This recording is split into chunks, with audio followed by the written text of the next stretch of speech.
Terima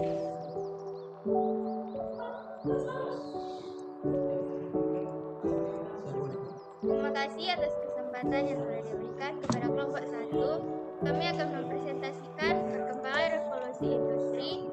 Sebelumnya, saya akan memperkenalkan nama-nama kelompok kami, yaitu Kiriana Joan, Ruben Tangka, Deli Emor, Kiara Dayo, Wijaksono Punde, Nandra Tumbol, Tesalonika Jokong, Temi Wulur, Natalia Herendoli, Firdaus Zaman.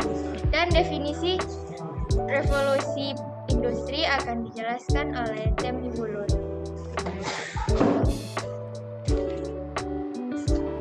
Apa yang dimaksud dengan revolusi industri? Revolusi industri adalah suatu perubahan besar-besaran yang terjadi dalam dunia industri karena munculnya perkembangan teknologi dalam mengolah sumber daya sehingga menjadikan setiap prosesnya jauh lebih efektif dan efisien dari sebelumnya.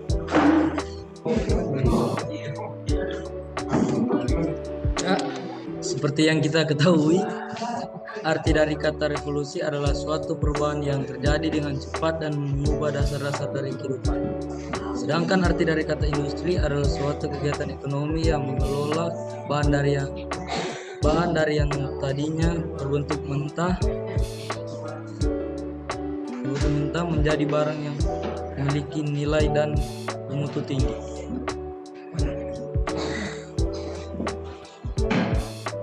Istilah revolusi industri 1.0 sampai 4.0 itu sendiri adalah penanda bahwasannya perubahan besar dalam dunia industri tersebut telah terjadi sebanyak 4 kali sehingga melahirkan 4 era yang berbeda. Revolusi pertama kali terjadi di negara Inggris, yang mana saat itu kondisi negaranya berada dalam keadaan stabil. Dan revolusi industri 1.0 akan dijelaskan oleh teman saya Tessa Jacob.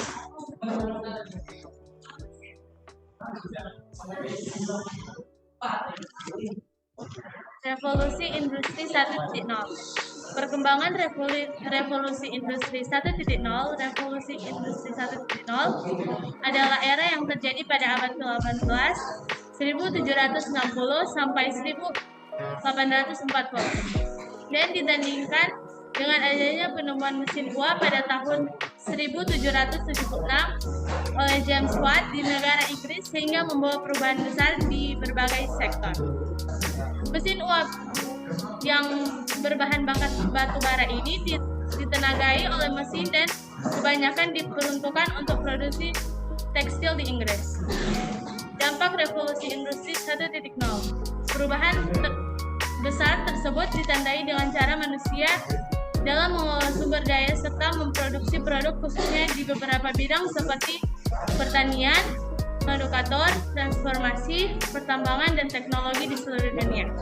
Dengan adanya revolusi industri 1.0 tersebut akan menjadikan proses produksi yang akan menjadi lebih cepat, efisien, dan mudah. Dan revolusi industri 2.0 akan dijelaskan oleh teman saya, Kiara Dayo.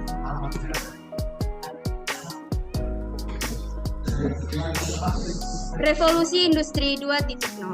Perkembangan revolusi industri 2.0 setelah era 1.0 berakhir. Revolusi industri pun masuk ke tahap selanjutnya, yaitu revolusi industri 2.0. Revolusi industri 2.0 adalah era revolusi yang terjadi sekitar awal abad ke-19, 1870-an, dan berfokus kepada efisiensi mesin di setiap lini atau assembly line dalam proses produksi karena ditemukannya tenaga listrik. Dengan adanya lini produksi pada tahun 1913, menyebabkan proses produksi yang ada berubah total secara keseluruhan. Proses produksi mobil tidak lagi memerlukan banyak tenaga untuk merakit dari awal hingga akhir. Diselesaikan dengan konsep lini produksi atau assembly line dengan memanfaatkan conveyor belt. Dampak revolusi industri 2.0 lain yang paling terlihat adalah di saat Perang Dunia Kedua, di mana kala itu produksi kendaraan perang seperti tank, pesawat, dan senjata tempur lainnya diproduksi secara besar-besaran. Revolusi industri 3.0 akan dijelaskan oleh teman saya, Nandra Tumbul.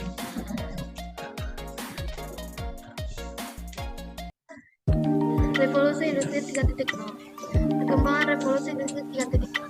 Revolusi industri 3.0 adalah era yang terjadi sekitar awal abad ke-20, 1970-an, dan dipicu oleh perkembangan mesin-mesin pintar, komputer, dan software, berbasis teknologi otomatis yang perlahan menggantikan peran-peran manusia dengan aman.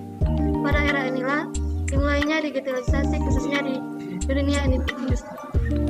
Penggunaan komputer mulai menggantikan hal-hal yang sama dulunya dilakukan oleh manusia, seperti mengirim dokumen, menghitung formula yang rumit, sampai membuat pencatatan keuangan. Dalam dunia manufaktur, revolusi industri 3.0 bisa yang merupakan revolusi yang sangat penting, mengingat manufaktur yang menuntut ketepatan dan kelitian yang sangat tinggi, di mana dua hal tersebut sangat sulit untuk dilakukan oleh manusia. Dan revolusi selanjutnya akan dilanjutkan oleh teman saya, Kiriana Jawa.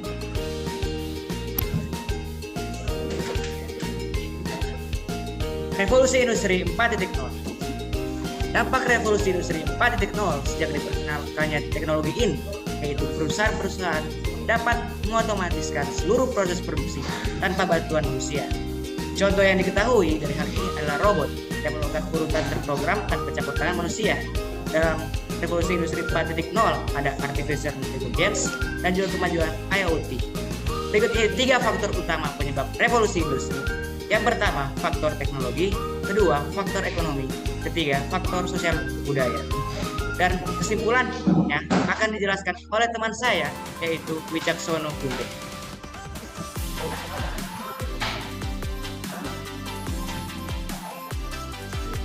Kesimpulan, revolusi industri pertama kali didorong oleh perlunya peningkatan suatu reproduksi yang hanya dijalankan dengan penggunaan alat-alat mekanisme, mulai dari penemuan mesin uap hingga teknologi yang semakin canggih yang mampu mengintegrasikan ruang maya dan fisik menjadi satu.